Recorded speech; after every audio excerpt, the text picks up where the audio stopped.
All right, welcome to the Recruiter Startup Podcast.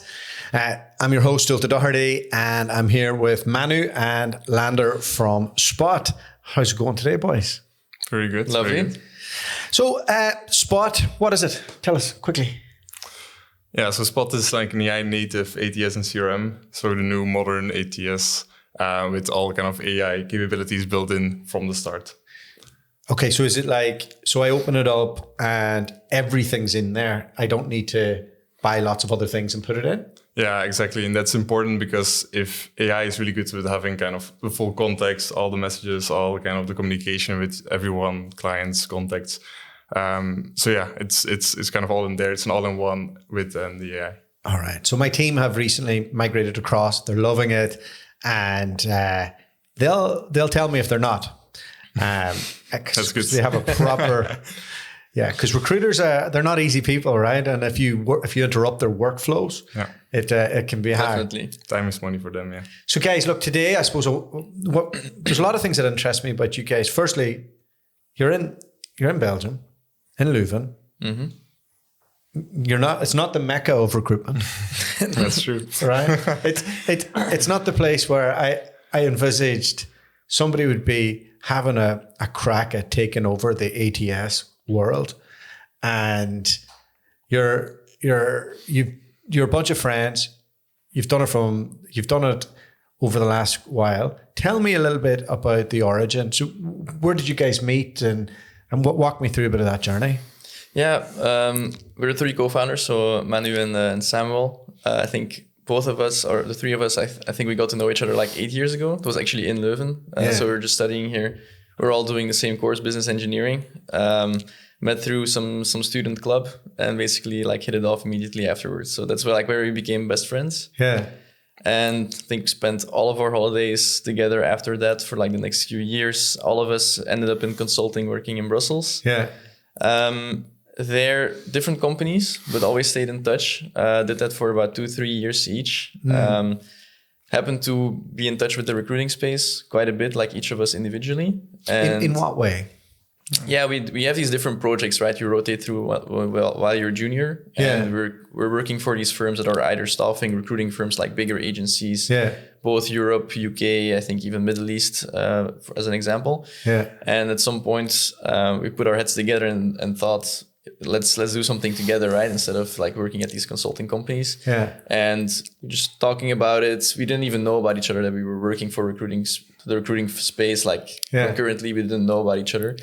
And then we said, actually, there's a big thing here, and especially with like AI coming up, there's so many opportunities in that space. There's a lot of legacy ATSs out there that won't be able to catch up. I think this is the moment for us, like to start working on a big issue. What was the problem you were going to solve? No, we saw that I think the bigger agencies we were working with, they were all running on the bullhorns of this world. And we saw the systems, they look a bit dated. They're storing data. They're not really understanding it. They're not really doing anything with it, like putting that data to action. And that causes like recruiters not to be on the phone like half of their day, which is in the end where they make their money, like talking to their candidates and their contacts, making sure that placements are happening. Yeah. But each time they have to go back into an ATS log, that they send an email, sent a message, that they left a voicemail, that they did not pick up the phone. And these are all these small things. Friday afternoon tasks. It takes so much time. Yeah. It takes so much time. It's very time consuming.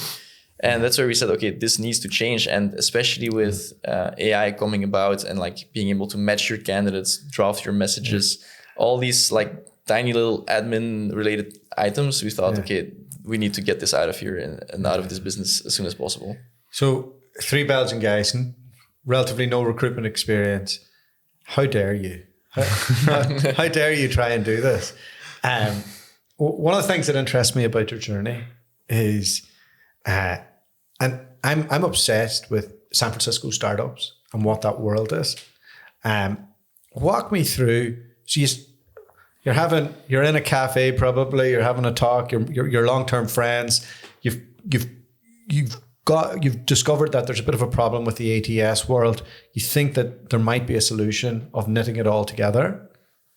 How do you do that from going off to San Francisco and quitting your jobs and doing all, like it's an unusual journey, you know? So I'm really fascinated. Walk me through it. How'd you get into Y Combinator?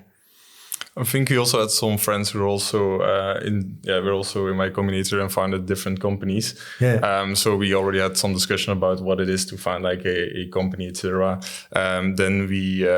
But then of course you have to find kind of an ID, and then we discussed with each other like what can we do here, and then we were like, it was actually quite easy. Like, okay, we're all working on in this recruitment space. Yeah. We see the same problem. Maybe it's interesting to kind of look more into it. Then we started speaking with some recruiters, asking a bit for feedback, and then it was quite obvious that this could be a big thing. And then we just kind of decided to go all in. We were kind of the people that if you want to do something, we really go all in. Yeah. So, and all in meant in the startup world, and also going to San Francisco, going to Y Combinator, getting kind of also the best support there. You lived out there, did you? Yeah, we went there for 3 months, and their mindset is really about kind of, it's all about users. We need to talk to recruiters, kind of hear what they have to say, talk to them, see what they want, and then build it. Yeah. And that's kind of what we're doing. How collaborative or competitive was the cohort? What was it like being in a room full of really ambitious other Extremely founders? collaborative. Yeah. Really? Definitely. That's insane. It's especially, it's a very big contrast to Belgium. If you're in San Francisco, it's impossible to get a beer on a Friday night without talking about technology. There's events that are only focused on advanced reg, vector databases. Yeah. Everyone is just talking about technology, and they're all applying it usually to their own vertical, to their own space. And it's a bunch of 18 to 25-year-olds. They're super smart. They know everything about the latest technology. Yeah. Like anytime OpenAI would come out with a new model, somebody would have heard like 72 hours before, and they would share it. They would already talk about it, be ready to implement it like the second it's released. Yeah. It's a completely different and super collaborative atmosphere between all the batchmates in the core, definitely.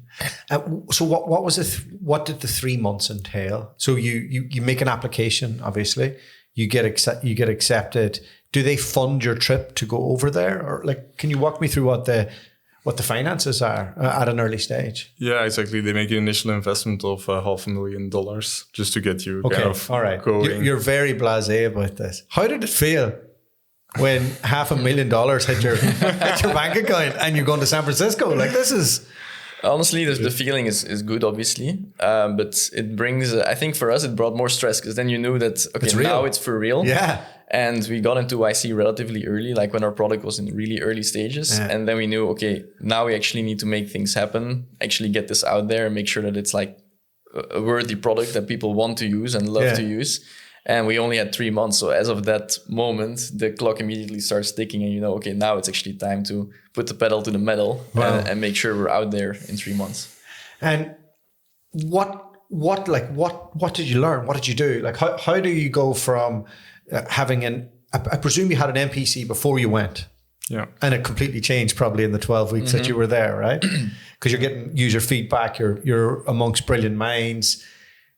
Like, what did that journey look like over 12 weeks? Yeah, I think in terms of product, like we originally applied with just a small subset of what we were doing today, which was just on candidate report writing. Really? Drafting candidate reports off of like interview transcripts, voice notes, candidate CVs, and so on. Yeah. Was also a bit more tailored towards exec search back at the time, because that's where the reports are usually longer.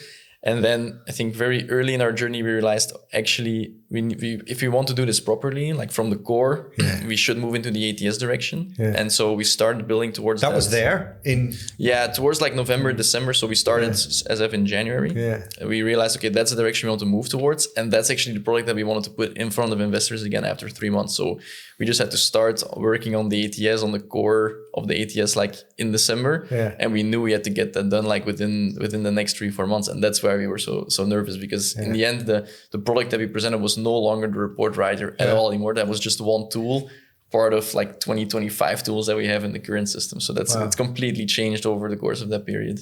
So what is it like? You're locked in a room working 24/7. It's literally that. It's we spent the first month in Palo Alto. Yeah. We had like a nice bungalow there. It was actually really chill. But we're sleeping with 4 or 5 there in the same house. You wake up in the morning, everyone's there. Manu's on calls with people in the EU already as of 4 a.m. in the morning. Others are working late. So it's just like 24/7. There's something going on. Wow. After the first month, we moved actually into the city. Yeah. So then we were like in what's it called again? Not the dog patch, the mission. Yeah. You were there. It's an amazing place. It's a bit more tough. It's a bit gritty though, right? Yeah, exactly. Especially now, it's. But yeah, it was 6 days out of 7 at least. Wow. 14 hours a day to get our products out there. It was quite tough. Was there pressure to stay in America and build it from America, or were they happy for you to come back to this beautiful little city that is pretty far away from your end goal of global domination? I wouldn't say there's pressure per se. I think from the YC perspective, if they look at the numbers, like 85% of unicorns are built in San Francisco. Yeah. That's what they make it very clear in the batch. Although I think a lot of the European startups in the end always move back. Yeah. From the investor side, I think depends a bit. You have investors that really do like to invest in EU companies, others that are US only, so to speak. So I think it's a matter of finding who you fit with, basically, on the investor side. But I think if we said, look, we will keep up the pace that the team in San Francisco can put down, but we're gonna do it from where we started. So we're gonna do it to the people that speak Dutch, that we know here from the KU Leuven, and I think the results are starting to get there as well. So I think we made the right play, and I think we made the right bet. I think there's maybe always a bit of pressure to stay in the US, just to kind of embody the spirit. I was talking about we were talking about the spirit between the cohort, and I think it's sort of like motivating each other. But I think if we can do that ourselves within the team, it's not per se necessary. Yeah. What was it like when you get to the final couple of weeks? Is it nerve-wracking? Are you fighting for money with other people? Yeah, then the fundraising starts, because at the end of YC, after 3 months, there's like a demo day, and you present what you basically do as a company, also your revenue, and then you can present it to investors, and then you have to raise money. And that's kind of a very busy week. At like over 60 meetings, investor meetings in 1 week. Wow. So just back to back, half an hour meeting investors and explaining what you are doing, and also what you want to do, of course, because you're only worked on it for a couple of months. And you, of course, want to be there for like many, many years to come. So you need to explain that vision, and they need to believe in you and raise that money. So that's kind of a bit stressful, because you need to, your revenue also needs to go up. It needs to be, you're basically balancing, getting more revenue, selling, and then also starting all the fundraising conversations. And you're not really competing with the other founders, I think, because in the end, there's kind of money enough for good businesses. Okay. So you just need to make your own case. It's not Fame Academy, right? Yeah. Okay, so you're there, you have 70 meetings. Obviously, the product then isn't what it is now. Yeah. Definitely. Are you getting battered by some of these investors at the start? Like what? Like that must be daunting. You're in front of absolute killers. Like you don't have it all figured out at this stage. Like what was that like? I think especially US investors it's very different from the EU, at least from what I've heard from Manu, because he's been in most of the calls. But it's that US investors, they're much more willing to take risk. And for them, it's much more, we're investing in a team. Yeah. And I see that these guys, they want to go all the way. They're going to give it all to get there. Yeah. And they're playing an interesting market. I think that's enough for them to get the feeling that, okay, this is where I want to put my money in. Yeah. And what the current state of the product is like and what the current revenue numbers look like is like an afterthought, I think. Sort of like to justify the investment. But I think in 80% of cases, just the team, the idea is already more than enough to get them over the line. Yeah. And coming back here and setting up shop here, instead of having a remote team, what's the benefits of having everybody here? Like, and how are you able to really like keep that energy going here? And how do you go about that? I mean, I worked at Bain before. I've worked over Zoom quite a bit during COVID as well. Yeah. There's so much loss of information. There's so little knowledge sharing between everyone. I would never want to have my team go back to that kind of setup. Right now, we have 10 engineers that are working side by side. Everyone's learning from each other every day. Yeah. Anything that's needed, in the end, like if we're talking really product, the code base is like more than 1 million lines of code. If I'm looking for something, I just need to talk to the rest of the team to find where is this, what's that, how is this impacting this and that. The product is so complex that you need that, I feel like. And doing that in person for me is so adamant. It's like at the core of being able to execute on that efficiently. Yeah. And it's going super fast. Like every week there's new releases, new updates, new features going live. And the only way to make that work is if the group is tightly knit together and everyone understands each other, knows each other, can trust each other. And I think you only achieve that level of like team spirits when you're all together in the office. And Manu, are you running the sales side and you're running project management side? Is that fair? Product, yes. Product, what that means? Everything? It's a bit, I think currently it's cutting across a little. It's okay, we're trying to speak to the customers that are already onboarded. What are they looking for? What are they still struggling with? Yeah. And we're translating that into what we're going to let our engineers do. Like where can we improve and how are we going to do it? And translating that into sort of like tickets, like that they actually know, like very actionable feedback. This is what should happen that we can release next week. This is the timeline for that. So indeed, it's a bit of project management, if that's what you like to call it. Where do you see your product and the ATS product, the ATS market in 2028? It's a long time. It's going quite fast these days. It's going fast right now, right? Like products like yours didn't exist like 18 months ago, or 2 years ago. It's a difficult question. I think in terms of what I see today is at least the most advanced recruiters, they have a legacy ATS that's been there for 10, 15, 20 years already. Yeah. And those that are the most advanced are now stacking a bunch of tools on top of that to do individual parts of the workflow. Yeah. So they do reformatting CVs, writing reports, outreach campaigns, marketing, anything of the sorts. I think as we're moving more towards 2026, 2027, 2028, there's many more tools that will be sort of AI native, where vector databases, understanding, actioning on your data has to become like a core part of the workflow, because that's where the real efficiency gains will take place. So recruiters can have more conversations, make more placements individually. I think that's what we need to move towards. So I think there's a lot of ATSs out there that are integrating with new tools, but nothing's fundamentally changing at the core. And I think they will be losing out over the next 3 years. Yeah, it's an interesting marketplace, because it's been a tough couple of years. So we're all looking at spend all the time. And when I look at that LinkedIn Recruiter ATS, all the bells and whistles with an ATS, maybe some job boards. What's going to stay? What's going to remain? What is that? If you look at that trifecta, what do you think the future is? Is there a solution for people not having LinkedIn Recruiter? Is that where an ATS could go eventually? I think it's tough to go around LinkedIn at the moment. That's where like the databases, everyone's on LinkedIn, right? But the view that it's always a cost issue, that to me is so special, because you make one placement and you're already 5xing the return on your ATS system. For sure. So I never look at it really from the cost perspective. If I can get you 10, 20 more conversations per month, and only one of them needs to fall, you will get the return on your ATS. So I never really look at it from the cost perspective. Always more like, if we can make you more efficient, the investment in the ATS will definitely more than pay off relative to what you're doing today. And currently, relatively small team still. I know that you're doing work in America. You've customers in different locations. Yeah. Like, are you spreading yourself too thin? Are you like, how are you guys managing to do a global operation with such a small team? And what does the next 18 months, 24 months look like from a growth perspective?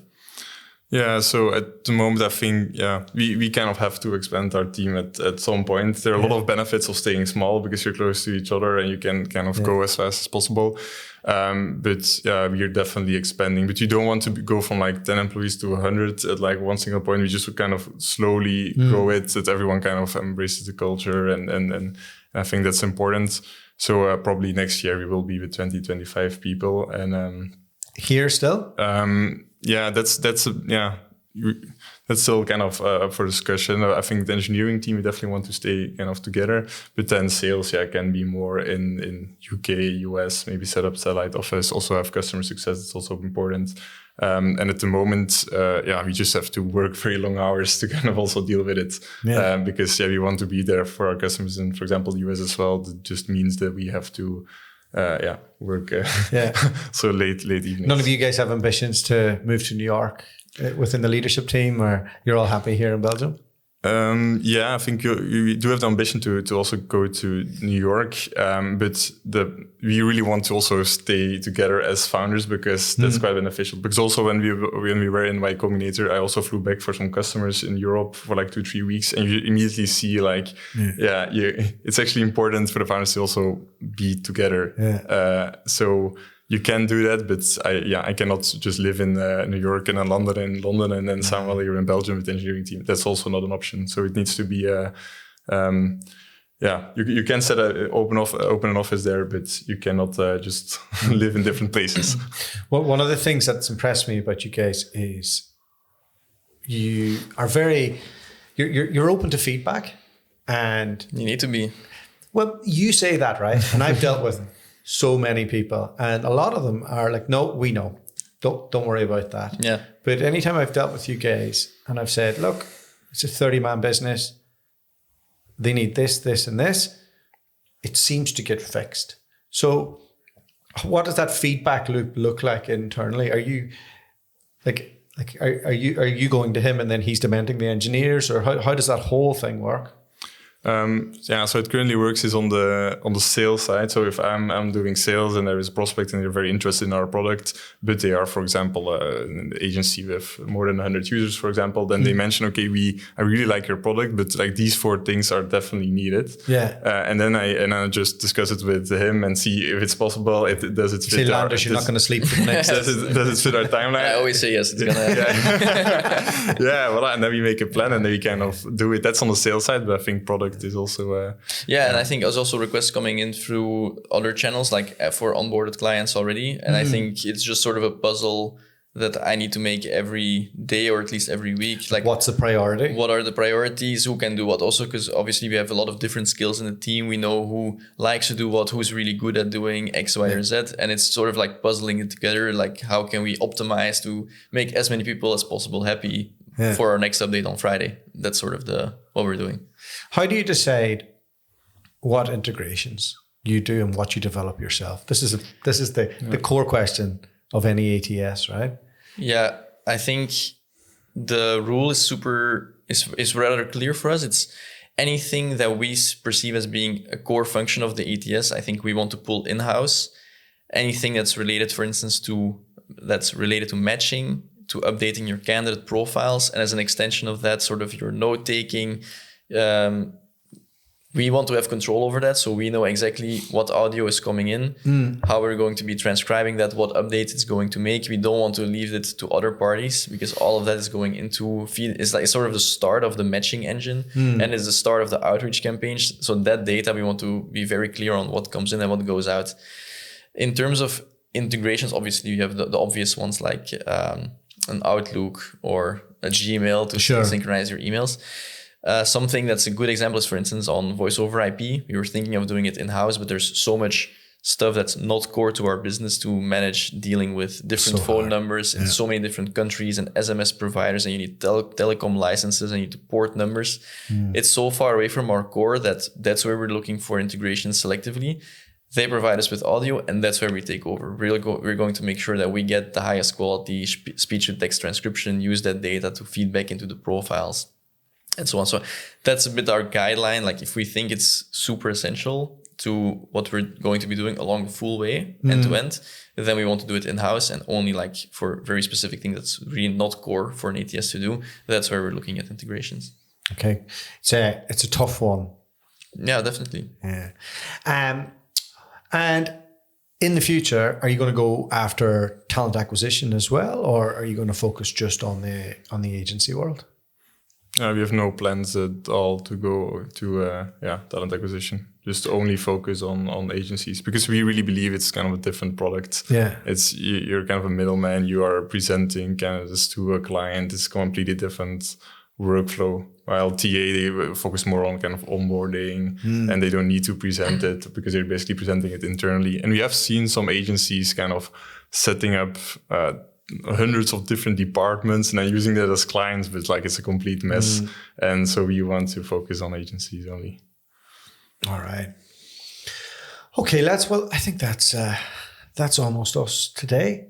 Thank you so much for doing the podcast. Good chat. And we're really happy to partner with you at RecWired. And just if anybody's interested in the product, who are you guys suitable for? And let me give you the question that a lot of people will want to ask. When can you safely say that you're going to be suitable for a contract business as well? Yeah, I think on the product side, contract business, what do you think? How long are we still off? I think we can do Q1 2026. Yeah. Q1 2026 contract. Absolutely. We'll make it happen. Excited about it. Excellent. All right. Thank you so much, guys. Cheers. Thanks a lot. All right. Thank you.